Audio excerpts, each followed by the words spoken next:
చేసుకోవాలంటే 6 months before plan లో ఉంటారు. వాళ్ళకన్నా 6 months బిఫోర్ ప్లాన్ మన వాళ్ళ దగ్గర ఉండాలి. ఇప్పటి వరకు రేపు ఆర్ఓబి నిజంగా మనం శాంక్షన్ చేయించుకునే ప్రయత్నం చేసినప్పుడు వాళ్ళు డిపిఆర్ ఇస్తారు. డిపిఆర్ కి ముందు మన దగ్గర ఏది మినిమం ఇన్ఫ్రాస్ట్రక్చర్ మన మినిమం దాని మీద ఉన్నటువంటి ఎక్సర్సైజ్ ఏదైనా జరిగి ఉండాలి. ఇప్పటి వరకు నాకు తెలిసి కార్పొరేషన్ అధికారుల దగ్గర ఆర్ఓబిలకు సంబంధించి ఎటువంటి ఎక్సర్సైజ్ జరగదు. ఈయన ఇచ్చినటువంటి ఆన్సర్ లో క్లియర్ గా అర్థమవుతుంది. అప్రాక్సిమేట్ వాల్యూస్ ఇచ్చారు, కానీ దానికి ఒక్క చోట మాత్రం కనిపిస్తా ఉంది 40 ఇళ్ళు పోతాయని చెప్పి మన కార్పొరేటర్ గారు అడిగినటువంటి క్వశ్చన్ కి 40 బిల్డింగ్స్ వరకు పోతాయని చెప్పి ఒక అవగాహనగా ఇచ్చారు.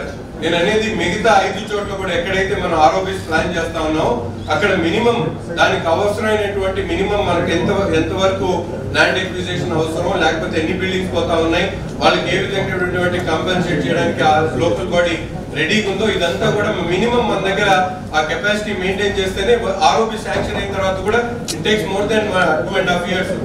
ఒకసారి శాంక్షన్ అయిన తర్వాత కూడా ఈ ప్రొక్యూర్మెంట్ కానీ ఎంకరేజ్మెంట్స్ ఉన్నాయి, క్లీన్ చేసుకోవడం కానీ ఇవన్నీ చాలా ప్రాసెస్ ఉంటుంది. కాబట్టి దాని మీద ఒక సబ్ హౌస్ మీరు ఏర్పాటు చేసుకోవాలి. నేను మేయర్ గారి ద్వారా మీ అందరూ కూడా తెలియజేస్తుంది ఏంటంటే హౌస్ కమిటీస్ మీరు ఇంట్లో ఇప్పుడు మన కార్పొరేషన్ సంబంధించి ఈ ఆర్ఓబిస్ మీద పనిచేయడానికి ఒక 4-3 కార్పొరేటర్స్ ఒక 2 అధికారులను నియమించుకోండి. ఆ సబ్ హౌస్ మీకు దాని మీద పూర్తిగా దృష్టి సారించి ఇటువంటి వ్యవహారాలన్నీ ముందుకు నడిచేటువంటి ప్రణాళిక సిద్ధం అవుతుంది. ఇవన్నీ లేకుండా మొత్తం మేయర్ గారు కమిషనర్ గారు చూసుకోవాలంటే ఇది జరిగే పని కాదు. మీరు ప్రతి ఒక్క కాన్సెప్ట్ ఇంపార్టెంట్ కాన్సెప్ట్ కింద చెప్పినటువంటి వాటర్ ట్యాంక్స్ గురించి ఒక 3-2 కార్పొరేటర్లకు అప్పచెప్పి దానికి సబ్ కమిటీ ఏర్పాటు చేయండి. అలాగే ఈ ఆర్ఓబిస్ మీద ఒక సబ్ కమిటీ ఏర్పాటు చేయండి. దాని మీద కంటిన్యూస్ ఎక్సర్సైజ్ జరుగుతుంది. ఎక్సర్సైజ్ జరిగినప్పుడు రిజల్ట్ ఓరియంటెడ్ గా మనం ఏం కావాలన్నా చేయగలుగుతాం. గత 2.5 సంవత్సరాల నుంచి పాలకవర్గం ఉన్నటువంటి ఈ పాలకవర్గం ఎందుకంటే అటువంటి విషయాల మీద దృష్టి సారించలేకపోతా ఉన్నారు. ముఖ్యంగా ఇప్పుడే గోరంట్ల పెద్దలు చంద్రగిరి యేసుగౌతమ్ గారు చెప్పినటువంటి విధంగా ఏఐబి నుంచి అనేక ఫండ్స్ ఉన్నాయి, ఇంటర్నేషనల్ బ్యాంక్ నుంచి. వాటిని ఎందుకని ఒక మంచి డిపిఆర్ తో అధికారులు దాని మీద ఎందుకు దృష్టి సారించలేకపోతా ఉన్నారని చెప్పి నేను ఈ సందర్భంగా ప్రశ్నిస్తా ఉన్నాను. అంతేకాకుండా ముఖ్యంగా మనందరం కూడా చూస్తా ఉన్నాం వాటర్ మేనేజ్మెంట్ అనేది పూర్తిగా ఏఈ ద్వారానే జరుగుతూ ఉంది. కానీ గుంటూరు నగరం మహానగరం లాంటి గుంటూరు నగరానికి వాటర్ మేనేజ్మెంట్ కోసం ఒక 4-5 అధికారులను సపరేట్ గా పెట్టి వాటి ద్వారా వాటర్ మేనేజ్మెంట్ ని తీసుకుంటే చాలా బాగుంటుందని చెప్పి నేను ఈ సందర్భంగా ప్రతిపాదిస్తా ఉన్నాను.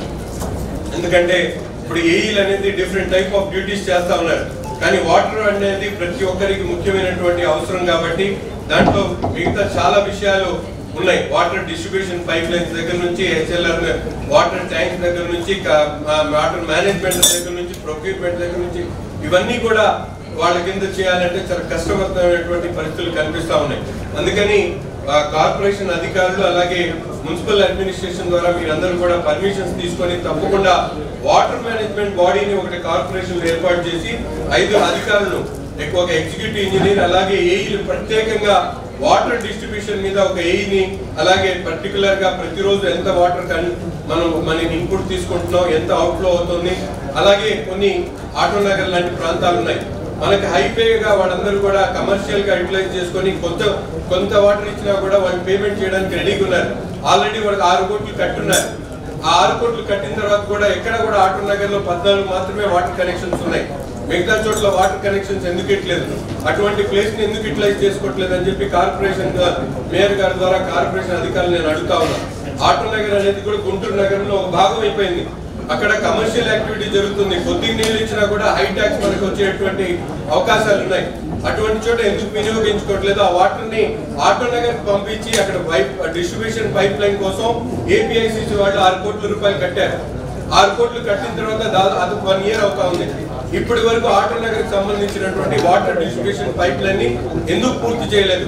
పూర్తి చేసినప్పుడు రెవెన్యూ చాలా వచ్చేటువంటి అవకాశాలు ఉన్నాయి. వాటర్ ట్యాక్స్ అనేది కమర్షియల్ గా వాళ్ళు యూటిలైజ్ చేసుకున్నా కూడా చాలా పెద్ద మొత్తంలో మన కార్పొరేషన్ కి ఆదాయం వచ్చేటువంటి అవకాశం ఉంది. ఒక పక్కన ప్రొక్యూర్మెంట్ లో కూడా మీరందరూ కూడా ఉదాసీనతగా పనిచేస్తా ఉన్నారు. వచ్చినటువంటి వాటర్ ని యూటిలైజేషన్ లో కూడా ఇప్పుడే చెప్పారు స్కాడా అని. స్కాడా నేను అంటా ఉన్నా కేవలం విలీన గ్రామాలకు కాదు, గుంటూరు నగరం మొత్తం మీద స్కాడా గురించి 12 కోట్ల రూపాయలు శాంక్షన్ చేయడానికి ప్రతిపాదనలు పెట్టారు.